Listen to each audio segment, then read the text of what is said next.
يا جماعة اسمعوني للنهاية، لأن اللي هقوله ده ممنوع رسميا يتقال. القصة بدأت سنة 1990 لما فريق علماء آثار نزلوا ممر فرعوني محدش دخله قبل كده من 3000 سنة.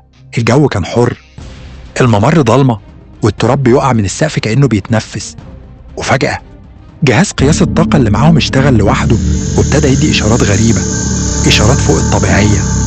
أقوى عالم في البعثة قال دي مش طاقة عادية، دي نفس التزوبو اللي اتسجلت زمان عند بوابة النجوم المصرية.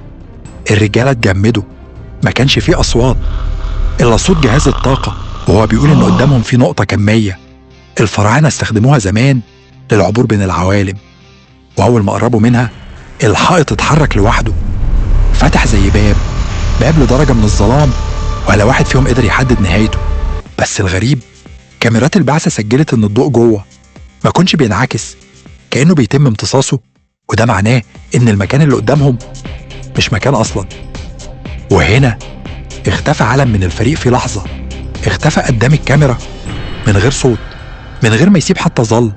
ولحد النهاردة اللقطة دي ممنوعة رسميا من النشر، والممر اللي اتفتح اتقفل تاني لوحده ومحدش عرف يفتحه من بعدها.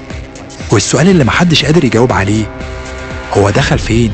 عالم تاني، زمن تاني، ولا راح لنفس المكان اللي الفراعنة قالوا عليه طريق النجوم؟ ولو عايزين احكي لكم سر البوابة اللي لسه شغالة لحد دلوقتي اكتبولي في الكومنتات. كمل وهنفتح باب أكبر بكتير من اللي الفراعنة سابوه.